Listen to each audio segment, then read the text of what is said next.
This meeting is being recorded as of 1 second ago. I just shared in the chat a link to an evaluation. It's super quick. Oh no, actually, it's a link to the continuing education credits. If you would like continuing education medical credits, you just have to kind of fill out the super quick survey.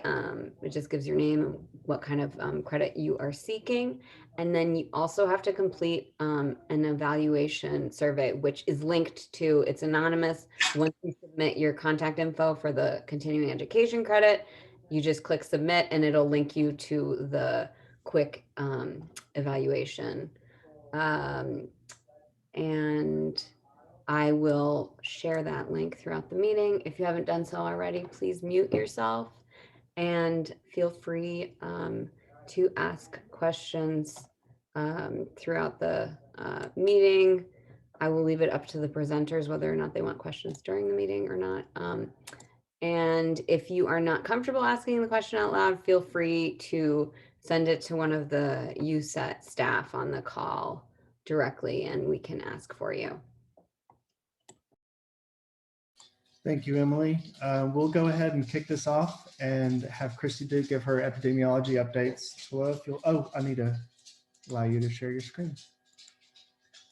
There you go. Tala, if you'll go ahead and share the slides for Christy.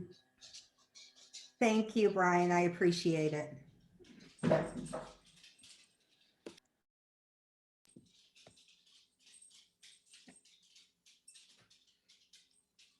Good morning or noontime to everybody. We've got some new developments in your reports that we sent out, but first I wanted to go over the Nashville area numbers. Taloa, you can go ahead to the next slide. Oops, my little window was right in front of the numbers. Okay. So we had 90 positive results in the Nashville area in the last week, and that is down, I believe, from 116 2 weeks ago. So we are seeing a decrease in the number of positives. Thus far, we have had 5,766 total positive results, and our positivity rate is holding at 7%. So we're below 10%. That's good. I know IHS has adopted the WHO goal of 5%. So we're getting close to meeting that goal. So everybody's doing a really good job. Go ahead and go to the next slide, please. And this is just a graph of the way that we've changed over time. You see the 115 down to 90. So we're really going down in the number of positive results. Okay.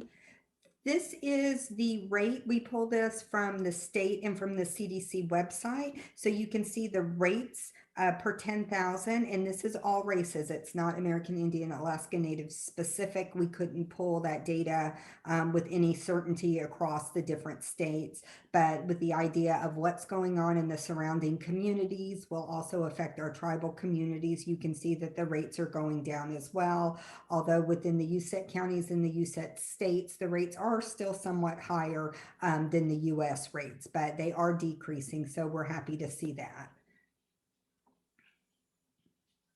Okay, so I am going to present a couple of slides. The area office, as you know, over the past several weeks has been collecting data on your vaccination rates. They've shared that data with us, and so we've added to your report this week, and we'll continue to do it each week. So you can see the percentage of the Nashville area reporting facilities that are fully vaccinated, so have received both doses of vaccine. That's at 13.4%, up from 9.9% the previous week. So you can see by and large, we're doing a pretty good job of getting folks vaccinated. You can compare that to the US and to the Indian Health Service, that is 6% and 6.1% respectively. So we're doing, I think the Nashville area is doing a really good job of getting shots into arms. Okay, and this is just a comparison to the 13 states in the Nashville area, so you could find your state and compare how you're doing. So great job, everybody.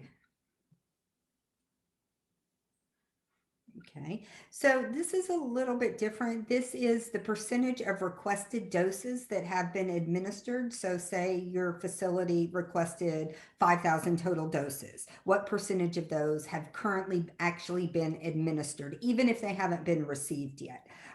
So we're looking at 37.2. So we're doing a pretty good job of getting, we're getting them into arms, but of the requested doses, we have not gotten to where we need to be yet for that. So, but we do know that with the shortage and the way the allocations are working, that it's going to be a while before we get up there. But so of the shots that we have received, they are getting into arms, but of the total doses, we're still a little bit low. Okay. As always, if you need any additional assistance from the USET EPI staff, or you're interested in the REDCap tracking tool that we created a while back, or you need assistance with it, we can continue to provide that. Please do not hesitate to contact us. Take a look at the report. If you don't find that the measures that we selected are quite working for you, we can always tweak those and refine those to better assist you in your planning needs. We will continue to provide that information on a weekly basis, just for the duration of the COVID pandemic. Please let me know if you have any questions. And with that said, who's going first, Mohegan or Passamaquoddy? Mohegan. Okay, I'll turn it over to the folks at Mohegan. Thank you, Christy. Thank you. All right, good morning, everyone. I hope you can hear me with the mask on. Let me know if you can't. Okay. Okay, so we've given our presentation to Brian. He's sharing his screen. We do have a lot of information contained in these slides.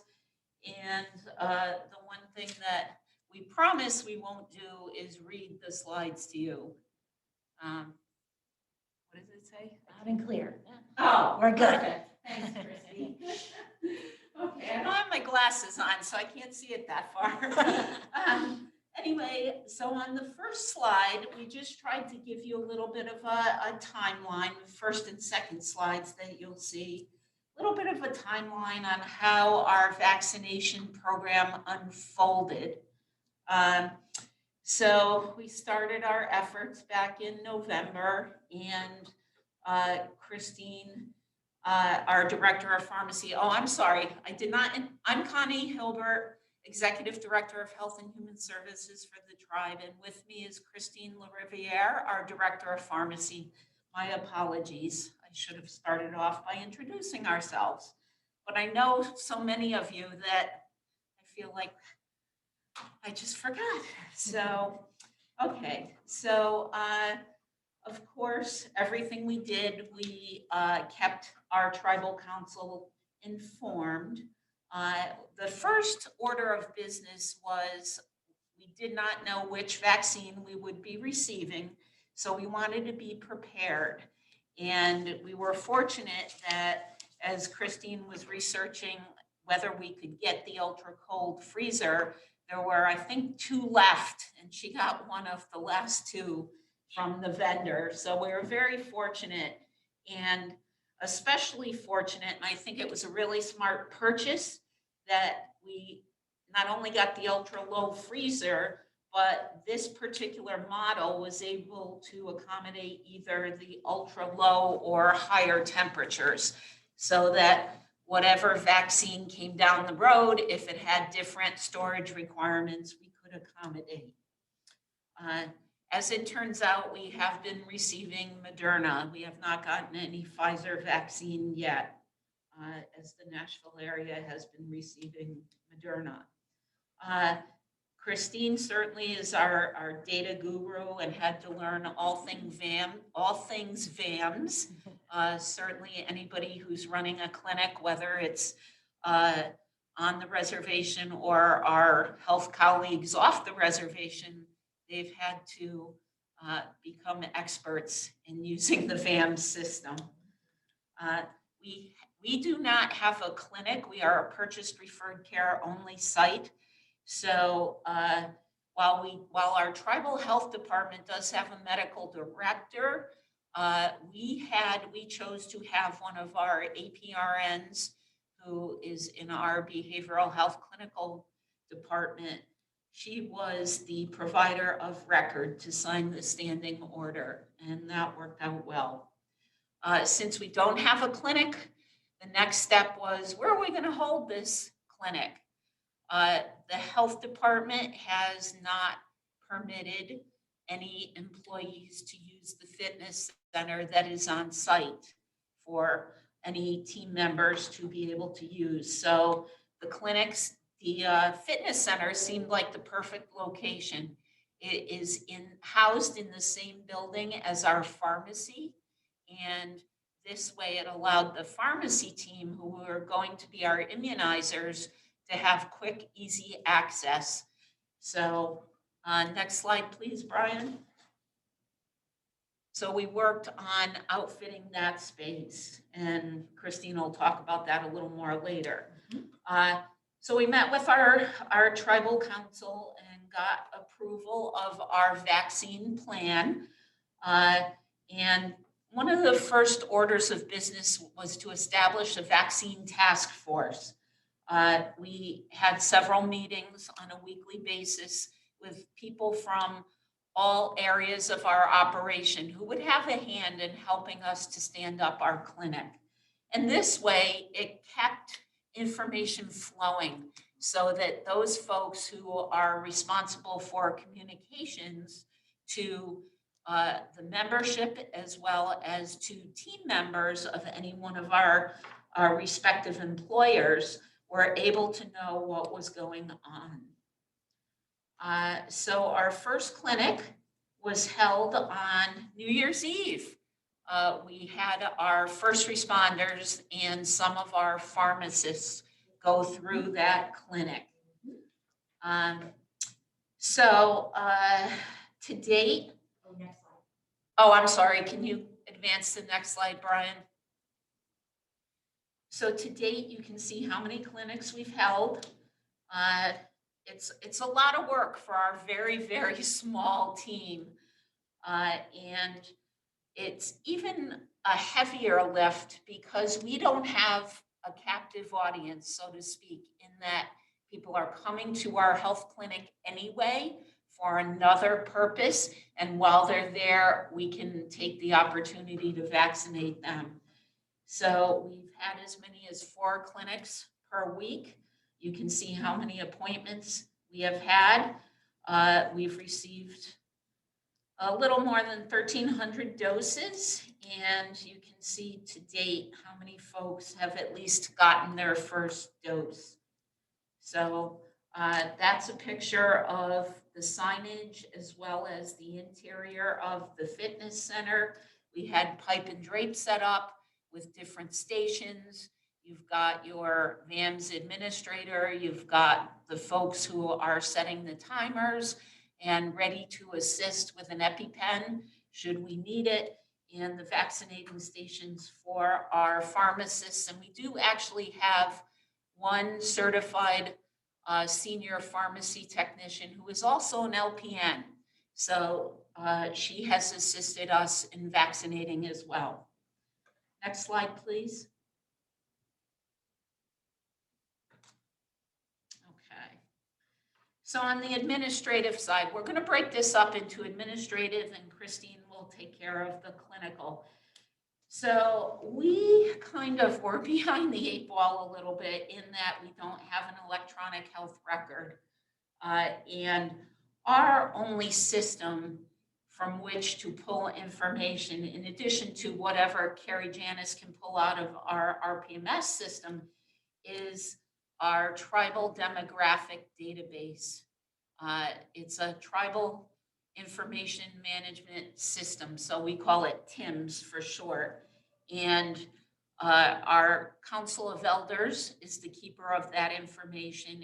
And the problem with it is, you know, folks go about their daily life. They move and their home phone number changes. They forget to tell the person has the authority to change that information in the database, or cell phone numbers change, or people move to different states. So it's really a challenge, because as the team set out to call the respective age groups of the membership, we found a lot of wrong numbers, a lot of numbers not in service. So it was very challenging, and it definitely resulted in some wasted time, so to speak. But on the flip side of it, it wasn't a waste, because at least we found some data that definitely needed to be cleaned up. So that was the good kind of lesson learned out of that, that there are a lot of people who just, despite repeated requests by the elders to keep your contact information current, there were a lot of people who do not do so or forget. So you can see from the second bullet we have here that this was an all hands on deck effort. We have representatives from the health department making calls, from purchase referred care, the pharmacy team, our public safety department with regard to signage and traffic flow. They had a hand in it as well. The communications teams, definitely a monumental effort for our little tiny department. We took the approach that we wanted to pre-screen everybody up front. So asking them those questions: have you had COVID in the last 90 days? Have you had any other vaccines in the last 2 weeks, etc. You can see the pre-screening questions that we asked them. That served us well, because then when they show up for their vaccine, we don't have to take the additional time to ask those questions. And just to add, as a vaccinator, I so appreciated that, because I knew 95% of chance the person sitting in front of me was an eligible candidate, and we didn't have to go through and allot my vaccination time to kind of go through those questions again. So of course they did the pre-screening checklist as per CDC requirements, but it was just a nice heavy lift done at the front end. And then, of course, what's really nice is that it does prevent waste, because I can be assured the person sitting in front of me is going to get that shot. Yeah. Another question that we also asked was whether they wanted a consult with a pharmacist, and quite a few people did take advantage of that. Next slide, please.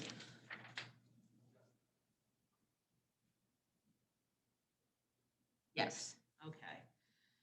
Yeah, so you can see the good thing that really worked for. One above, Brian. He had the right one. Yeah. You're still on administrative. You want familiar faces and voices. Slide 6, Brian, please. There you go. Okay. So as I said, we have a tiny department, but the folks that were making these calls are very familiar to the membership, very familiar to a lot of the team members, non-tribal employees that we were calling. So it definitely made a difference that they might be calling a member of their family. And I think in some cases that might have also tipped the scales. Somebody who might have been undecided said, you know what, I think I will get the vaccine. Our biggest challenge is always technology, technology.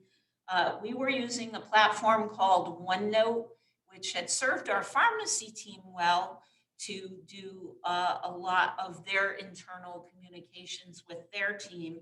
But what we found was some of these call rosters that we were trying to upload to that OneNote caused it to crash and throw a lot of errors.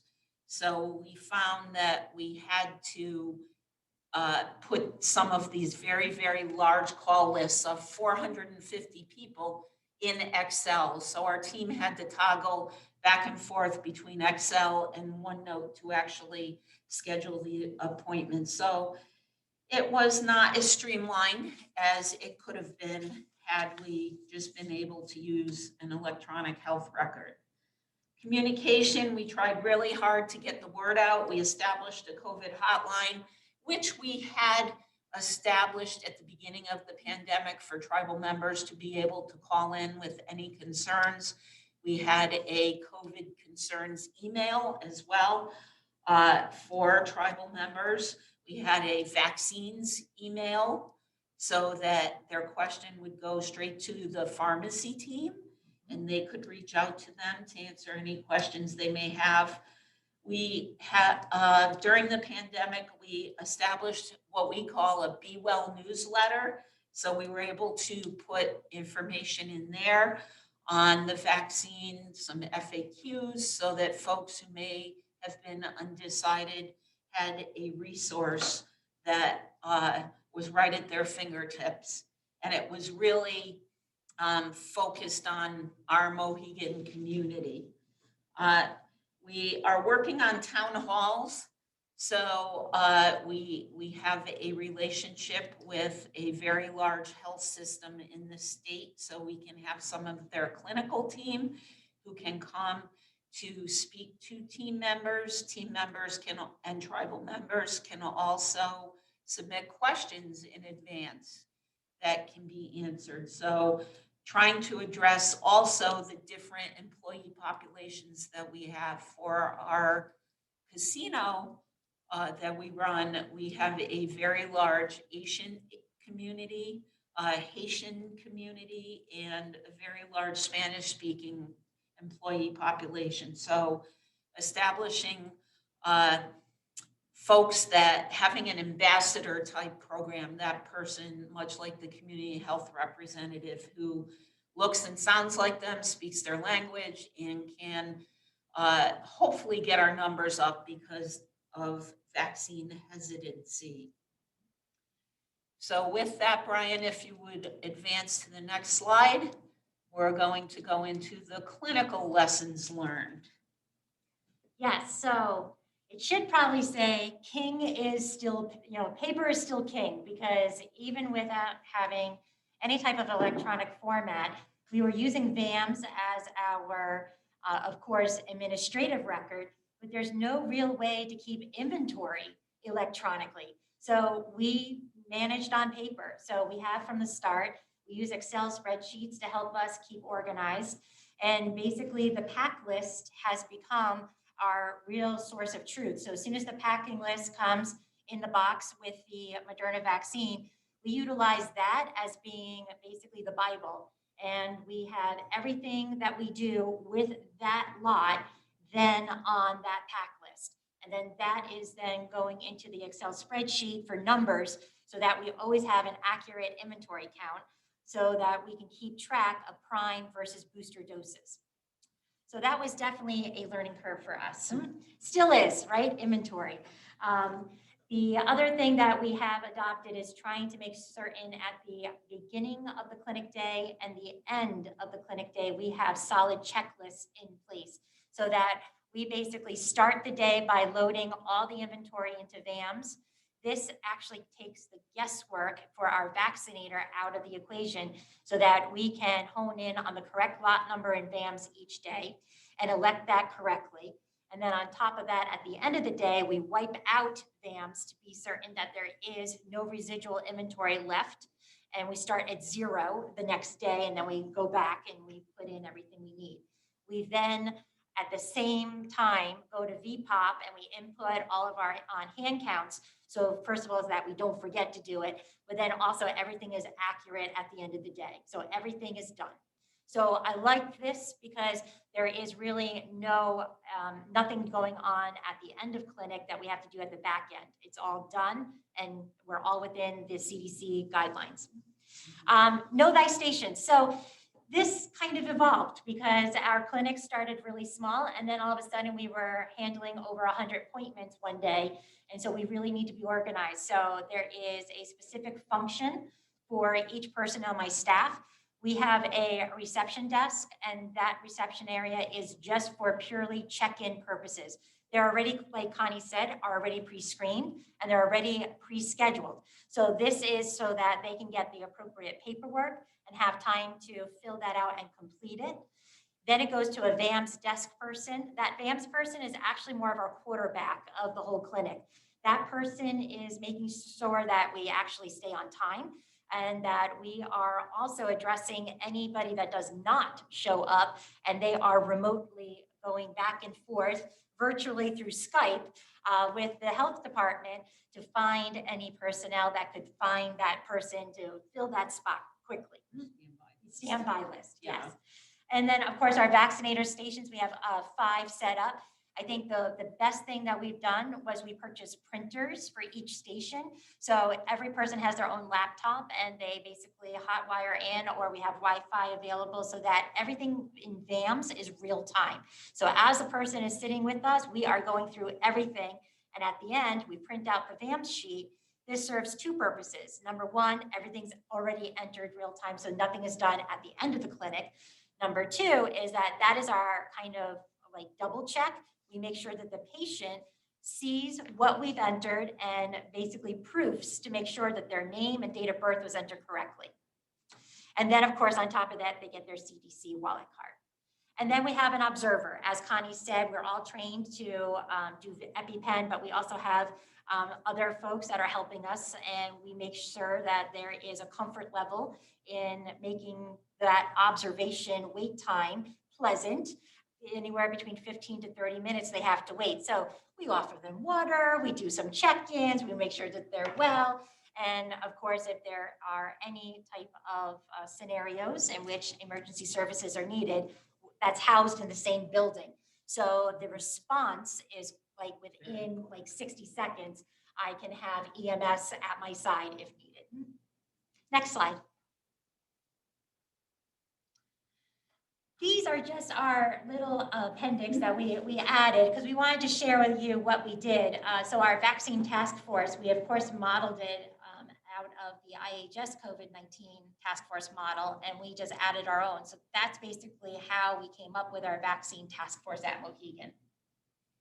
Next slide.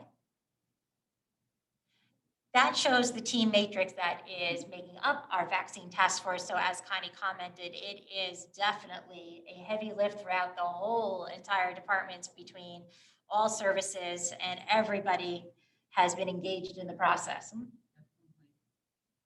Next slide. I wanted to show you some pictures. So this is our reception area. So as you can see, it's the beginning of our fitness center. And another reason why we chose it is because it was already outfitted for all COVID protocols. So it was easy, plug and play. So they already had all the plexiglass and everything that we needed. So that's our reception desk. So as the person comes up, they're given their clean clipboard and sanitized pen. And then as they come back with their completed paperwork, my staff is there sanitizing everything and then putting it back into rotation. And then once that paper is filled out, they take it to the VAMS desk, and that's going to be the next slide. So we have the VAMS desk inside, and of course, all those empty chairs is where we have the waiting area. So ideally, we have 2 people really in the observation area at all times. And then on the right side shows you that we have a clipboard system. So as soon as the paperwork is filled out, the VAMS person is already data entering all their information into VAMS. Once it's completed, it goes up on the clipboard and of course attaches a timer. And then as a vaccinator, I know as soon as I see something on the clipboard, I'm ready to go and take my next patient. And next slide. So these are inside our vaccination tents. So it's all outfitted with all of our supplies and 2 chairs because we do have a lot of husband and wives that like to come in together. Next slide. And then this is the observation desk. So of course, at the other side of our observation area, And that is just on the right side giving you what our VAMS form looks like. And we try to pre-populate it and as much as possible, again, preventing any human error, but also keeping us, of course, accurate with our record keeping. And next slide. And that's it. So we went through it quickly. If you have any questions. Great, thank you so much for Yeah. the presentation. Great pictures. Thank you. Do you have any Pictures questions? always help. Yes, yes. Do we So have, our story is probably very different since we don't have the benefit of having a clinic. A lot of manual labor, a lot of extra steps, but we think we streamlined it enough to make it efficient. yes. Do we have any questions for Mohegan?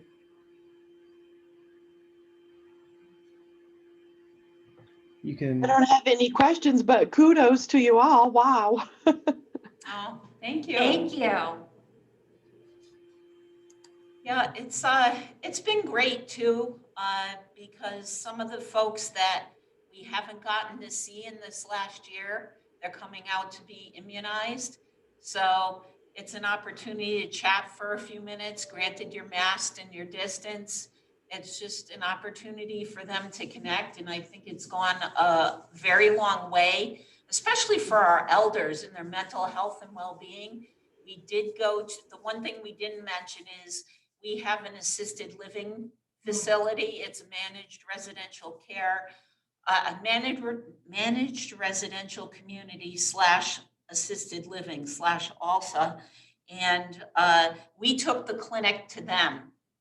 So that event was just so well received. And I think the fact that we went to them also resulted in more shots in the arm.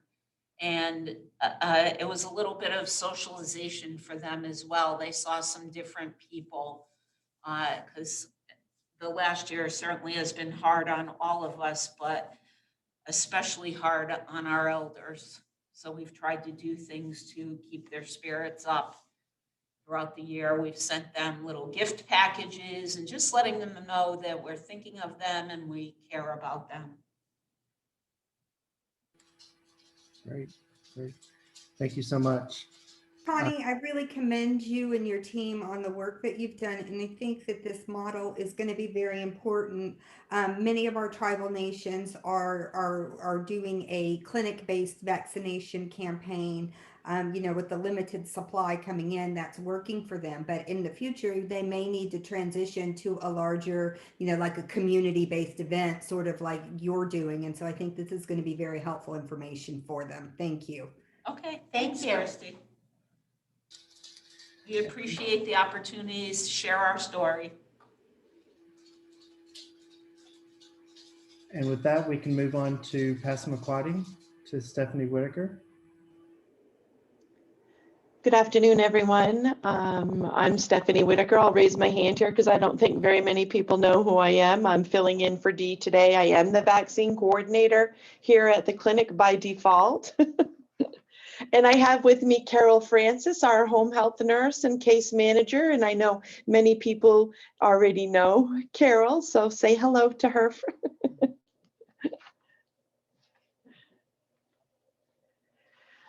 We can slide right through this slide, obviously. Just a quick background, the Passamaquoddy tribe is the easternmost tribal nation in the United States. We're one of 2 reservations. We have a sister reservation at Pleasant Point. I don't know if anybody from there is on with us today or not. The total citizen count between the 2 reservations is 2,000. Here at the Indian Township, we have, I believe, about 900 or so approximately. And we are called the people of the dawn because we're in Washington County, the Sunrise County. But we joke a lot here at the clinic that nobody's really a person of the dawn here because nobody comes to the early morning clinics. We started doing 8 to 2 clinics and then we moved to 9, 10 o'clock. You can go to the next slide. Just a reminder, but your boss used to be our boss, and we know that she is not a morning person. Well, I'll keep that in mind. I think that that deserves a little teasing. Here's just a picture of our facility. You can see that we're pretty small. The higher parking lot on the right is where the patients enter the building. And then the lower parking lot on the left is employee parking. Our active user population, as you can see here, is 840. The majority of the people are over 18 of age, and the majority of our insured patients do access Medicaid or Medicare services. So this clinic is vital to the community. There's no doubt about that, and all of our services. Next slide, please. This is just a quick overview of the services that we have. We do have one MD on staff, 2 nurse practitioners. Carol and I are the 2 nurses on staff. And then we have 4 MAs, and then of course various other direct medical services. We have behavioral health, dental. Pretty much the direct medical service group was the people that we were targeting to do the vaccination. Registration, of course, helped us. The lady in WIC and some of the other administrative staff joined us in just trying to get the schedules full. I know that during this whole COVID crisis, behavioral health services ramped up due to a lot of depression, anxiety, suicidal ideation, et cetera. We even enlisted the dental hygienists to do some point of care COVID testing for their patients because we were kind of overwhelmed with everything else. But overall, most of the clinic medical services were the bulk of the care. Next slide, please. Essentially, our plan is, like it says here, we followed the CDC playbook and IHS playbook and tweaked it a little bit. The next slide will show, we looked at the various ways to give the vaccine that would be most efficient. And we found that the single vaccinator method was most efficient for our clinic. The drive-through option we thought we'd be able to target more people, obviously, but we live in Maine in the winter, and it was just not an option for us at this time. In the summer, that would have been a good option, but in the winter, it's just too cold. The conditions aren't right, and we just couldn't picture the elderly stripping down in their car. It just wouldn't have been a time-efficient method. So we did do 2 mass clinics at the local school, but we just did that within the last month, and we only got about 30 patients at each clinic. We did 2 days, 2 weeks apart, and that just wasn't efficient either. I think if we'd done it in the beginning, we might have had more success, but we didn't. So we did the single vaccinator. We had 4 MAs who were able to give the vaccine registration, did all the paperwork for us. So when the MAs went to get the patient, the paperwork was ready, we reviewed it. And then we had, like I said, the 4 rooms, patient rooms here in the clinic where we gave the injections. And then we had the providers, actually, the doctor and the 2 nurse practitioners and Carol in case management doing the monitoring for us. So we could do 4, 5, 6 doses every 15 minutes. Then the ladies that gave the shots, because they didn't need to monitor, could immediately go to their desks and input all the information, whether it was VAMS into the EHR, and then also to the our state immunization program to make sure that that was updated. If any of our patients had to go someplace else, they would be able to look in the state system and see that they had already received a dose or not. So it was pretty efficient, and that worked well for us. And we've done multiple clinics that way. So that covered that. Any questions there? We can move on to the next slide. The communication strategy, our objectives was mostly to obviously educate the public on the vaccine. That was, I think, the hardest part of our entire job. And I think that every other clinic will agree to that, is just being able to get the people into the clinic or to the vaccine site to get it done. Initially, IHS was fantastic with educating all of our staff, with all the Zoom meetings that we had. The state CDC here as well was super with that. The key audience, obviously, in the beginning was our priority people. Most of the people at the clinic were willing to get the vaccine. We still have some that are holding out, but we're working on them. The elderly population, those 70 and older, seem to be on board right from the get-go. So we were fortunate with that. We trickled down after the elders to 60 above, and then 50 and above. And then we started getting some hesitancy and some mistrust from people with just history in the culture of, fear of the vaccines, the fear of being guinea pigs, things like that. Pre-vaccine, we did a lot of Facebook posts and newsletters and all sorts of things to eliminate some of that anxiety pre-vaccine. Next slide.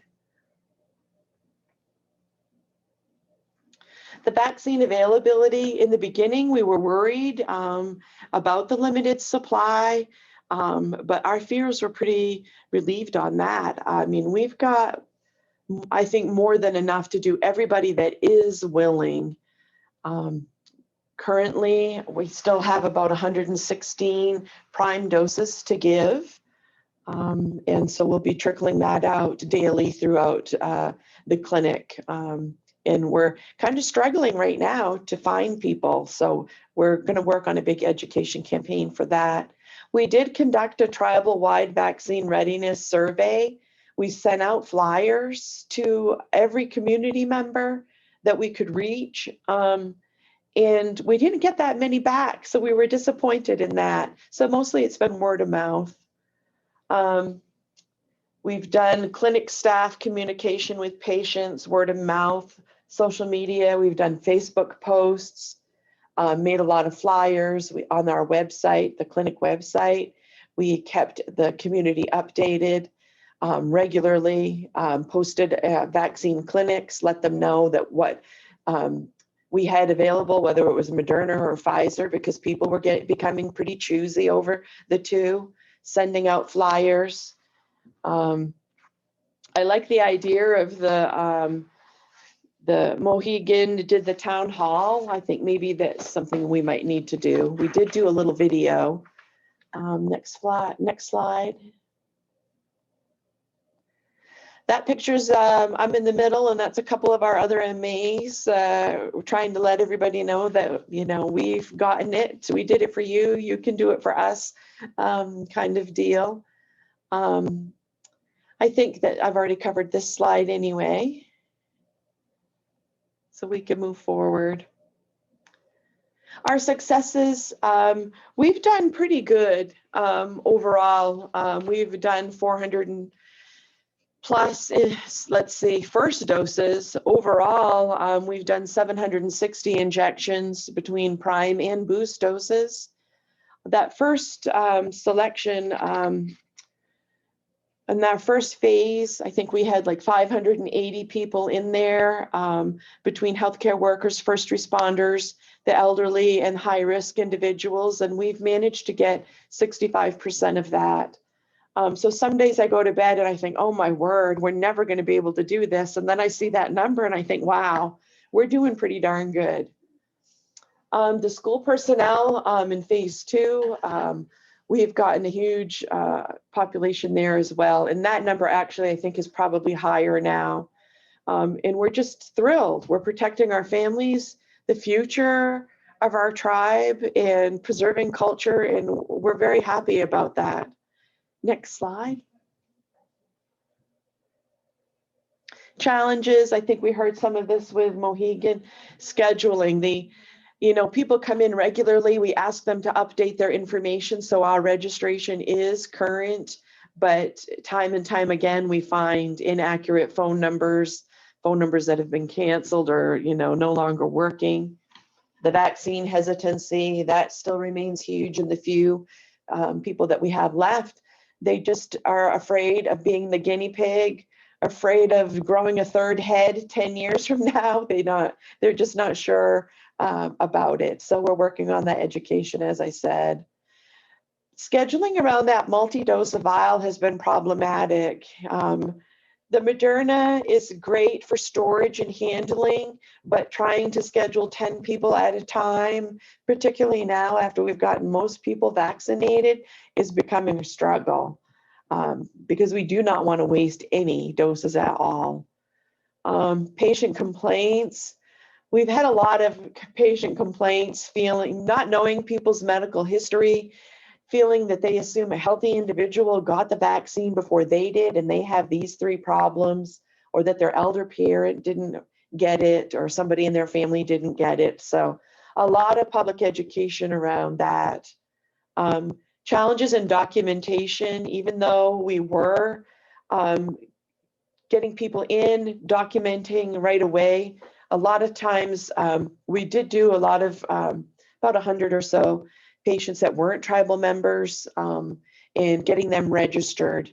And then the training on the documentation alone, originally we thought we had to do more people in BAMs than we did, and then we had it all wrong because I misunderstood in one of the original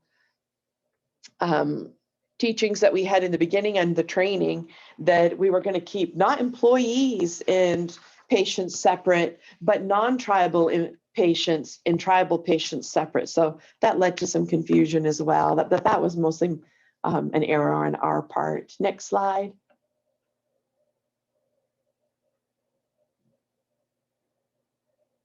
Sometimes keeping up with the data, the numerous requests from all the agencies, that just took time at the end of the day sometimes.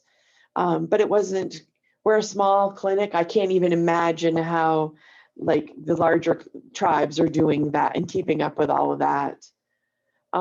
We did find, people are happy to get the vaccine, but then they were very unhappy that they couldn't be seen by our provider that day when we were closed to do the mass clinic. So you can't please everybody, right? We did try to leave one provider open to deal with problems and acute appointments when we were doing the clinic. And then D, and a lot of us felt, that there was a lot of push to get everybody vaccinated quickly. But then tribal council was scrutinizing us, complaining that we weren't seeing enough regular care. And then, tribal overlook and federal overlook, scrutinizing us through the whole process. So, like I said, some days you go home and you think, oh my word, we're not doing anything right. And then you see some numbers and you're thinking, yes, we are all doing great. So Carol, any input at all? Oh, you've been great. Next slide. Lesson learned, again, communication is key. We see that every single day. And now when we're having a pandemic, that's doubly key. And I think it's not just the COVID vaccine, it's every vaccine. We'll always have to push education on that because so many people are doubters. Confusion for us, even though we're a small clinic, the differentiating between the Pfizer and the Moderna, trying to keep track of, we started out with Moderna and then we started getting into the Pfizer, which of course is a 3-week return, not the 28 days. And then we found some days we were doing 70 or 80 people because we were starting primes on Pfizer, but we were doing boosters for Moderna, and it got pretty stressful for all of us. very quickly, the MA said to me, Stephanie, you will be the drawing up person. You can stay in the lab, you will draw up all the vaccines for us, and you can keep it straight for us all. So I had trays, Pfizer's here for first dose and second boost Moderna's with the patient's initials and their chart number. So when they had that patient, they had to come in, take from the Moderna tray, and then had to check off who it was, just as like a safety measure. The on-call list for the last minute cancellations and no-shows, that's been crucial, particularly with Moderna's. The first, like today I had 10 people scheduled, 2 canceled, and then I had to go to the list and try to fill in those slots. Pre-registration, we're trying to pre-register people if possible, making sure that the non-tribal members, when they're put in the schedule, that they have a telephone number listed with their name instead of just a demo patient until they're registered, so we can get all that information in advance. And then the booster plan, like she said, that's going to be here. And then snow day procedures. We've had a couple snow days that, of course, landed on those days when we were going to do boost doses. And then just being able, somebody having that list and being able to contact them to let them know that it will be okay. We do have a little leeway, and just creating trust in the community that they know that we know what we're doing. Next slide. We must be to the end. Yes, thank goodness. Thank you for letting us share. Great. Thank you so much for a wonderful presentation. Do we have any questions for Stephanie at Passamaquoddy? We did hand out, I didn't make note, the Mohegans, you guys did mention giving care packages, and we did hand out at the time of the first dose often to patients a care package, and which we'd been already had prepared for people who were coming in getting tests or tested positive, that had a pulse oximeter and a thermometer and Tylenol and ibuprofen and various cold medications for them, and to help them with any symptoms after they got the dosing, second dose, because that seemed to be the problem dose. It's a great idea. I have a question. Are you entering the information back into RPMS? All the information goes into the EHR, yes. Okay. Mohegan, are y'all entering in your back? That's a Carrie Janice question. Not yet, Brian. I know there was a lot of talk in the beginning, and even before we got any doses or started giving them, there was about how are we going to track that. Mhm. Kiki and her team doing it with VAMs and coming up with different ways, because there was something that came out with regards to the fact that even that because we don't run an EHR, that the COVID stuff that was coming out was all EHR based. So we couldn't even really put it into the RPMS somehow. So I haven't, Connie actually just asked me that. So I haven't put anything in the RPMS with any of our eligibles being vaccinated. And, honestly, I mean, maybe by the end of next month, it might be rise to the surface of the list to do. But so if you guys can provide some guidance with regards to that, obviously I'd rather get that started sooner rather than later, but it's still going to have to wait just a bit. Sure. I'll talk to Robin and see what she says, if we can enter it into the immunization package. Right. Or I know, I'm trying to remember, because I actually didn't even do flu shots yet this year, if I do them in PCC or if I do it through the immunization package. So you'll have to get some guidance for us. Okay. Thank you. I will. Carrie, one of the things that we can provide is once we get that guidance, if you need, because I know y'all keep paper records, if that's something you want to send to us to help input. Like I said, if we can set it up like a group immunization thing, then I think it's just a matter of just making sure, we have in OneNote and we have Excel files and, with regards to who's been vaccinated. you know, if we can get it set up like that, I think probably the issue is going to be how important will lot numbers be? I got it. Um, Yeah, that sort of thing, you know, because you're getting, say, 100 a week. Obviously, it's different lot numbers next week, right, Kiki? yeah. So actually what I should have said, and I didn't in the slide. So at the end of the clinic day, the VAMS coordinator, the VAMS desk person, she is also simultaneously filling in what I'm deeming as a vaccine registry, which is a Excel database. So real-time entry for everybody that has been to the clinic based off of the VAMS demographic form. So we at Mohegan are able to drill it down as to whether or not they are a tribal member, a tribal spouse, a tribal widow, whether or not they're also an employee, a tribal employee. They can go into many buckets. But on top of that, I'm also noting the age, so their date of birth, the age in which they got their prime dose, the date they got the prime dose, their lot number, and the vaccinator initials. And then I have on that same row, when they return, all their booster information. So I have their lot number again, their booster date, who vaccinated them, and the age in which they were at the time of their second vaccination. So everything is on Excel, so we can filter down. So Brian, if there's a way for us to upload somehow from an Excel spreadsheet into our PMS or wherever we need to, that'd be nice, but I think that's pie in the sky. Christy's laughing. Okay, so I'll be quiet now. I'm laughing at Brian and Carrie both shaking their heads.